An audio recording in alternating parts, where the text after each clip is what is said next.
बालकों को भक्ति का संस्कार इसीलिए देना चाहिए क्योंकि उस अवस्था में उनका अंतःकरण बहुत अधिक कोमल और बहुत अधिक निर्मल होता है।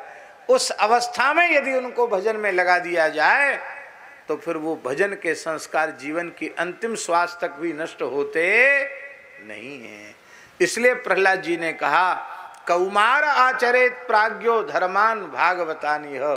बुद्धिमान मनुष्य का कर्तव्य है कि अपनी संतान को 4-5 वर्ष की आयु से ही भजन में लगा दे।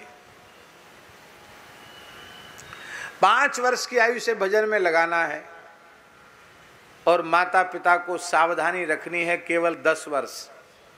कितनी वर्ष? तो 5 वर्ष तो ये हो गए और 10 वर्ष वो हो गए, कितने साल हो गए? 15 साल में किशोर अवस्था आ जाती है। यदि ये 10 वर्ष यदि माता पिता ने संभाल लिए, 10 वर्ष इनको ध्रुव प्रहलाद जैसे, मीरा करमेती जैसे संस्कार भजन के दे दिए तो फिर वो संस्कार जीवन की अंतिम श्वास तक भी नष्ट नहीं होंगे। अब होता क्या है कि बचपन से तो भजन के कोई संस्कार देते ही नहीं। अब जब पूरी तरह वो विमुख हो जाते हैं तब फिर माता पिता कहते हैं कि जल्दी सो, जल्दी जगो, यों करो त्यों। वो फिर कुछ करते नहीं, उनकी श्रद्धा ही नहीं रह जाती। ज़्यादा करोगे तो कहो पटरी पे लेट जाए, कहो पंखा से झूल जाए, कहो कोई चीज़ खा पी करके तुम्हें आफत में डाल दें। जिस समय उनके जीवन के निर्माण का अवसर है उस समय हम प्रमाद कर देते हैं। इसलिए मनु महाराज ने कहा, लालयत 5 वर्षाणी, 5 वर्ष की आयु तक बालकों को बहुत स्नेह देना चाहिए। उनको डांट डपट नहीं करना चाहिए, फटकारना नहीं चाहिए, उनके मन को कमजोर नहीं करना चाहिए। और 5 वर्ष की आयु होते ही जैसे 5वें वर्ष में लग जाए तो 10 वर्षाणि ताड़येत, 10 वर्ष तक उसकी ताड़ना माने पिटाई नहीं। ताड़ना माने पिटाई नहीं होता कि सवेरे से शाम तक पीटते ही रहो उसको। ताड़ने का मतलब है अनुशासन।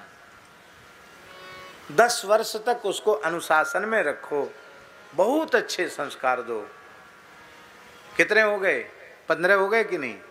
और प्राप्ते तु 16 वर्षे, जब 16 साल में लग जाए अपना बालक तो पुत्रम मित्र वदाचरेत, पुत्र के साथ मित्र के जैसा व्यवहार करना चाहिए। फिर ज़्यादा डांट डपट नहीं करनी चाहिए। फिर प्रेम से कभी कोई बात हो तो प्रेम से समझावे। और 10 वर्ष जिस माता पिता ने सावधानी कर ली उसको 16वें साल में बच्चे को समझाना पड़ेगा नहीं। और कोई छोटी मोटी भूल होती है और माता पिता थोड़ा इशारा करते हैं, उसमें ही वो बालक सावधान हो जाता है, उस दोष से, उस बुराई से, उस दुर्गुण से बच जाता है।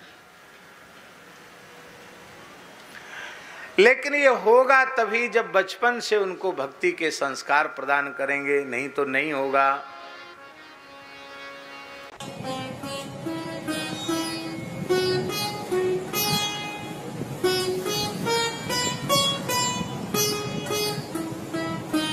श्री सीताराम प्रतिदिन सत्संग एवं दर्शन के लिए श्री महाराज जी के ऑफिशियल चैनल को जरूर सब्सक्राइब करें।